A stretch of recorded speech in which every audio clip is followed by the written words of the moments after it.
Welcome to Smart Conserver. If I'm at home, then the windows are opened. During the time I'm cooking, especially on a Sunday, I would see a lizard jump on the window mesh.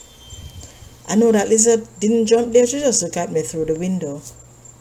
The sole aim for that lizard jumping on the window mesh is to catch and eat any flies which may land on that mesh.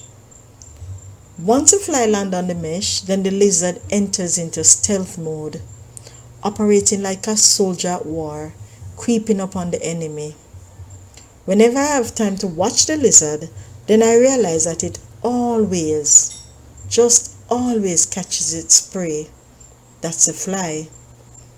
At first I used to chase that lizard away until I realized the purpose of it in my yard and on my window mesh.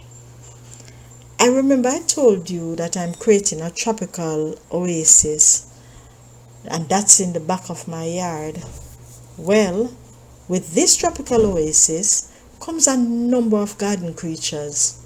Some of the garden creatures I don't see as often. Some I only see once, while there's a set that I see every day. If I see a creature in my garden and I'm not sure about it, then I would Google the benefit it offers to my garden. If I don't see a benefit, then I will set traps or poison just to get rid of it. Let's look at the garden creatures that I have and tell you of the benefits. The first one is a lizard. That's the ones I told you about on the window mesh. The lizards that I see them every day I go around there. Especially after watering, you would see these lizards run to a wet leaf just to drink. At night, if you carefully examine a plant, you might see a lizard or two sleeping on a leaf. Sometimes when I look on it, it's a very strange sight. Lizards benefit from a garden greatly, as these are great at eating pests, such as slugs and various insects. I believe this reduces the population of unwanted critters from my garden. It means I can sit and relax in my space without being disturbed. Research has shown that lizards are able to detect certain pollutants like pesticides and heavy metals if it's in or near your garden. Because lizards are very sensitive to certain things, it can mean if you see them in your garden, then the food that you're growing, it is safe to eat. Another set of creatures that I see are birds. Ever so often I see birds in my garden. The little small ones, even the hummingbirds. I know that these are great pollinators as well, and I try to attract birds by placing feeders in my garden, as birds are beautiful to watch. The trees I have in the garden serve as a shelter for the birds as well. Then there is the bees. From we mentioned birds, then the next thing are bees. I remember planting a pumpkin vine some time ago, and I realized that the blooms would just fall off easily. It did not produce anything. It was then that after a while I saw some bees, and these bees assisted to pollinate the vine. After that was when I started getting pumpkins. Bees are important to the garden, especially when you have your crops growing. Then we have the butterflies. The butterflies in my garden are also one of my plant pollinators. My only issue with the butterflies are the laying of eggs on my citrus plant. Within no time, these eggs are become worms, and the worms would eat most of my citrus leaves, leaving it looking very bare. Then after a while they form cocoon, and then these become butterflies once again, and the cycle continues. Then I have ants. I have a rule at home, and the rule is if the ants are inside, then I have to get rid of them. However, any ants on the outside, I let them live. Even though ants are a nuisance, especially when they bite, I know the benefit to my garden.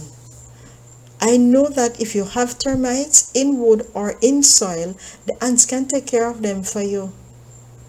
Ants also till the soil, disperse seeds, act as natural composters by turning dead insects into fertilizers, as well as guarding certain plants. And these in turn allow you to keep away unwanted insects from your plants. Ants are known as predators. Then we have the bats, or what we in Jamaica call rat bats. Before doing this vlog, I know I've seen a few bats flying at nights, especially towards the neighbors' fruit trees. Especially when I'm relaxing at the front of the house, that's when I see them.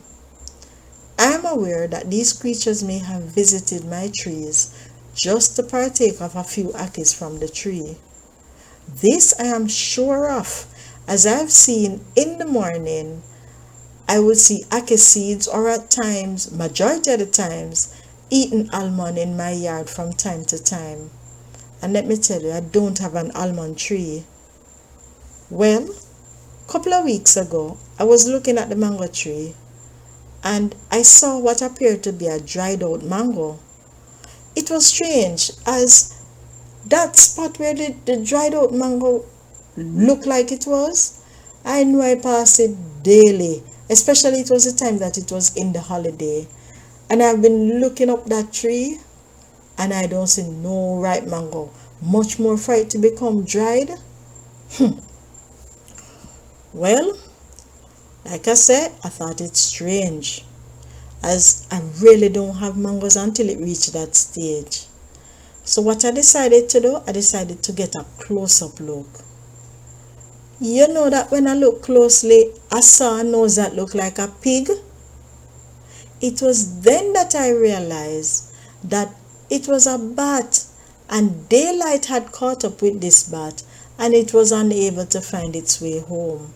So all it did was to just hang on to the tree. The bat was chased away and it flew off the tree immediately. It is said that bats are useful in assisting in removing mosquitoes, flies, and moths from the garden. For the bats which eat fruits, it is also said that these are also pollinators. Well, I don't care how great bats are, I don't want them around here. It looked like I have to once again install my bat deterrent in those trees, as these creatures are really not welcomed. Then I have the spiders.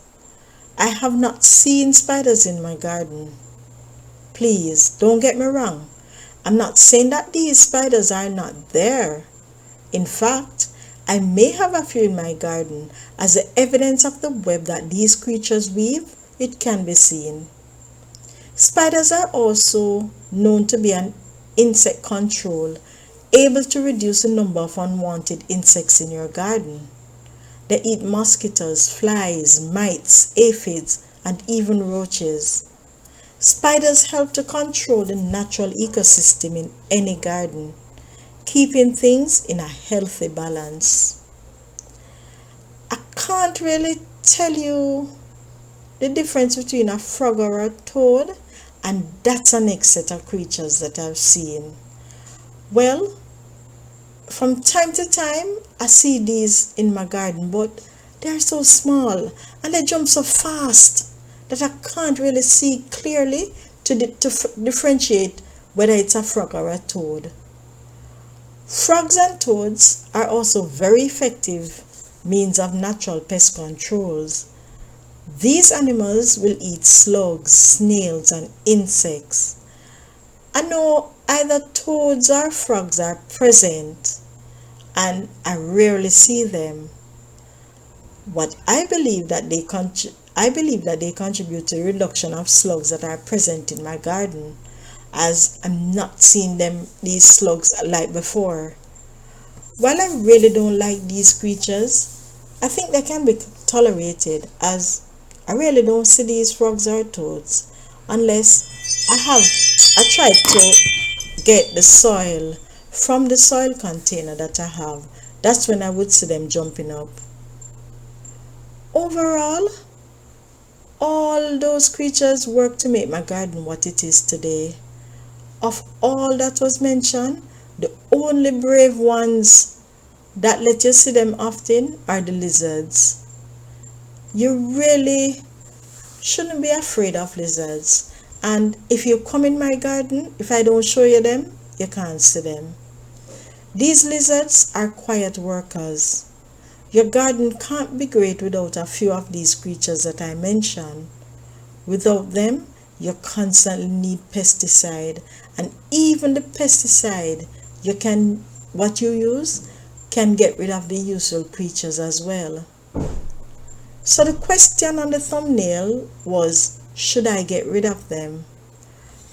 And I can now answer no, as these creatures help to create and make my garden and my tropical oasis what it is today.